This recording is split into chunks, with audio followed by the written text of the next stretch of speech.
옛날 옛적 작은 마을 네서스는 항상 웃음과 행복으로 가득 차 있었습니다. 그 중심에는 제레미라는 사내가 있었는데 그는 벤담의 공리주의 철학을 열렬히 신봉하는 자였습니다. 제레미는 마을 주민들의 행복을 극대화하고자 매일같이 다양한 활동을 계획했습니다. 그래서 그는 어느 날 마을 중앙광장에서 특별한 이벤트를 열기로 했습니다. 바로 최대 행복축제였습니다. 축제 준비는 만만치 않았습니다. 제레미는 벤담의 쾌락 계산법을 활용하여 가능한 모든 상황에서 가장 많은 행복을 유발할 계획을 짜기 시작했습니다. 그는 마을 사람들의 사랑을 받는 파이를 구워오던 메리 아주머니에게 특별한 레시피로 새로운 맛의 파이를 만들어 달라고 부탁했습니다. 그리고 마을 최고의 악사인 조리에게 음악 공연을 맡겼습니다. 하지만 모든 것이 계획대로 순탄하게 흘러가지만은 않았습니다. 행사 당일로부터 이틀 전 갑자기 비가 내리기 시작했습니다. 홍수로 인해 광장의 상태는 엉망이 되었고 사람들은 축제가 취소될까 두려워 발을 동동 구르고 있었습니다. 제레미는 모두의 걱정을 덜어주기로 결심하고 마치 벤담의 철학 수업 시간에 했던 것처럼 상황을 면밀히 분석하고 모든 가능성을 열어두기로 했습니다. 그는 마을 주민들과 함께 광장에 물을 퍼내기 위한 협동 작업을 제안했습니다. 모두가 조금씩 힘을 합쳐 일한다면 말 그대로 최대의 행복을 추구할 수 있을 것이라는 것이 그의 확신이었습니다. 쾌락 계산법을 통해 계산한 결과 이는 모두가 참여할 경우 실제 축제를 여는 것보다 더 큰 행복감을 줄 수도 있다는 것을 알게 되었습니다. 왜냐하면 비록 물을 퍼내는 일이 고되었지만 난관을 함께 극복하며 느끼는 공동체 의식 자체가 사람들에게 큰 즐거움을 주었기 때문입니다. 제레미는 자주 말했습니다. 공리주의란 것은 단지 쾌락을 추구하는 것이 아니라 공동의 행복을 추구하는 과정이다. 마을 사람들은 그의 결심에 감명받아 너도 나도 물을 퍼내기 시작했습니다. 서로 웃고 이야기하며 젖은 발로도 생기발랄하게 일했습니다. 그리고 마침내 축제 당일 아침 놀라운 일이 벌어졌습니다. 밤새 내리던 비가 그치고 찬란한 햇살이 광장에 비쳤던 것입니다. 최대 행복축제는 성공적으로 개최되었습니다. 메리 아주머니의 특별 파이와 조리의 음악이 광장을 가득 채우며 사람들은 환호했고 마을 전체가 웃음으로 넘쳐났습니다. 그러나 진정한 축제의 하이라이트는 축제 전날의 협동 노력에서 비롯된 것이었습니다. 그로 인해 주민들은 진정한 연대의 기쁨을 깨달았고 이는 아무리 맛있는 파이나 좋은 음악보다 더 값진 것이었습니다. 이처럼 제레미와 네서스 마을의 이야기는 우리가 공동체에서 함께 행복을 만들어가는 법을 그리고 진정한 공리주의가 무엇인지를 일깨워줍니다. 비록 작은 여정을 함께한 경험일지라도 그 결과는 큰 행복으로 돌아와 그들의 가슴 속에 오래도록 남아있었습니다. 벤담의 철학이 단순한 이론을 넘어 어떻게 삶 속에서 실현될 수 있는지를 일깨워준 제레미의 이야기는 결국 작은 마을 네서스에서 전해져 내려오는 재미있는 전설로 자리 잡았습니다. 두 번째 이야기, 한 마을에 데이비드라는 철학자가 살고 있었습니다. 그는 인과관계에 대한 사람들이 확고한 믿음을 자주 의심했는데 어느 날 이 마을에 흥미로운 이야기가 퍼지기 시작했습니다. 마을의 중심에는 오래된 시계탑이 있었고 그 시계탑은 매일 오후 3시가 되면 정확히 종을 쳤습니다.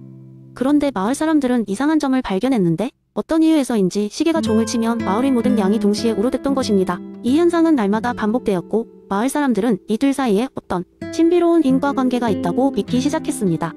데이비드는 이에 흥미를 느끼고 이 현상을 조사하기로 했습니다. 그는 매일 오후 3시에 시계탑 근처에 서서 양들과 시계가 어떻게 상호작용하는지 주의 깊게 관찰했습니다. 그리고 곧 그는 무언가 발견했습니다. 시계가 종을 치는 순간 시계탑에 바로 가까운 양측이 집에서 톡톡게 구워진 빵이 창밖으로 내던져졌고 그 빵 냄새를 맡은 양들이 소란스럽게 울기 시작했던 것입니다. 마을 사람들은 어리둥절해했지만 데이비드는 이것을 통해 중요한 교훈을 전하고 싶었습니다. 데이비드는 마을 회관에서 사람들을 모아 이야기를 시작했습니다. 그는 인과관계가 어떻게 형성되는지에 대한 자신의 생각을 나누며 시계가 종을 치자마자 양들이 우는 것이 자연스레 인과관계로 믿게 된 것에 대해 설명했습니다. 그는 여러분은 우리가 매일 경험하는 사건들 사이의 관계가 진정으로 인과적이라고 확실할 수 있습니까? 라며 질문을 던졌습니다.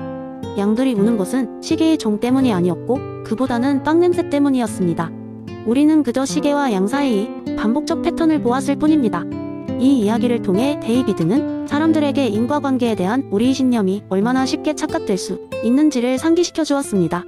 우리의 머릿속에서는 사건이 반복적으로 연결되면 그것이 곧 인과관계라고 믿게 됩니다. 그러나 데이비드는 우리에게 모든 현상에 대해 보다 깊이 있는 조사가 필요하다고 역설했습니다. 이후로 마을 사람들은 자신의 경험과 관찰에 대해 더 많은 의문을 품게 되었고 단순한 반복적 사건들에 근거한 인과관계의 함정에 빠지지 않도록 노력했습니다. 데이비드의 이 이야기는 사람들에게 단순한 일상의 사건들 속에서 진정한 원인을 탐색하는 것의 중요성을 깨닫게 만든 흥미롭고도 교훈적인 일화가 되었습니다. 세 번째 이야기, 옛날 옛적 어느 작은 마을에 토머스라는 노인이 살고 있었습니다. 그는 지혜롭고 친절한 사람으로 마을 사람들은 그를 존경하며 그의 조언을 즐겨 듣곤 했습니다. 어느 날 마을 광장에서 사람들이 모인 자리에서 토마스는 자연법에 대한 흥미로운 이야기를 들려주기로 마음먹었습니다. 여러분, 토마스가 목소리를 높여 외쳤습니다. 오늘은 우리가 사는 이 세상 과울 안에 존재하는 특별한 법칙에 대해 이야기해보려고 합니다. 제가 젊었을 때 먼 나라를 여행하며 많은 배움을 얻었지요. 그 중에서도 가장 기억에 남는 것은 자연법에 관한 것이었습니다. 모두의 시선이 토마스에게 집중되었습니다. 그는 의자에 앉아 이야기를 이어갔습니다. 한때 여행 중에 나는 한 사막 마을에 도착했습니다. 그곳은 척박한 땅이었지만 마을 사람들은 서로 돕고 협력하며 행복하게 살고 있었습니다. 그들은 자연법을 철저히 따르는 사람들이었지요. 처음에는 그게 별로 특별할 것 없다고 생각했지만 시간이 지날수록 그들의 삶의 방식에 깊은 감명을 받게 되었습니다.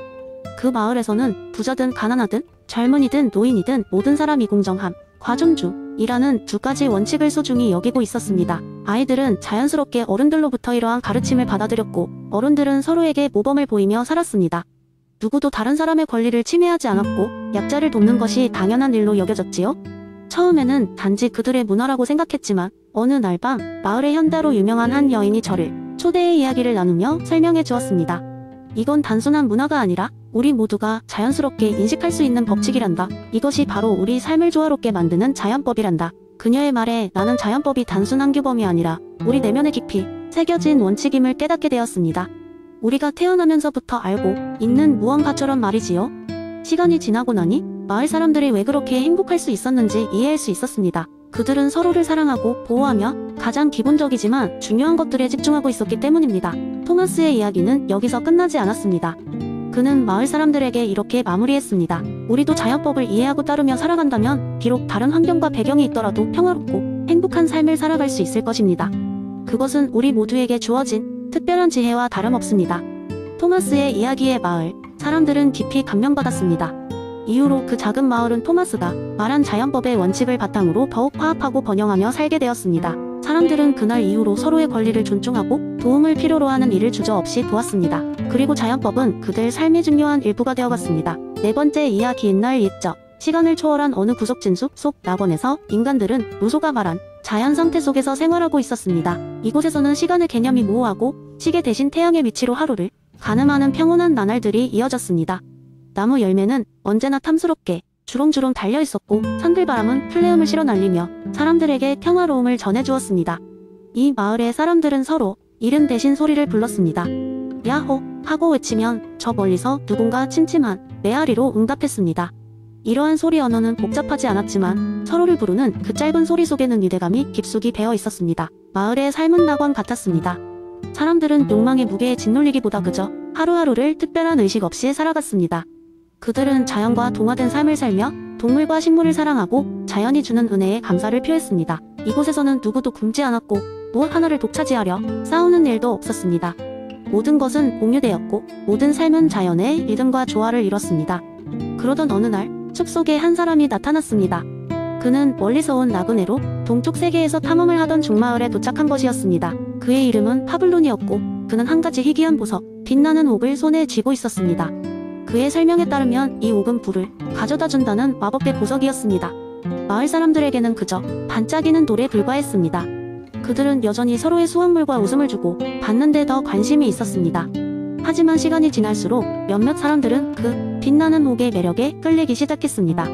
그들은 이전에 느껴보지 못한 소유욕이라는 감정에 사로잡혀갔고 점차 자신들이 가진 것의 가치와 다른 이들의 소유를 비교해 불안해하기 시작했습니다.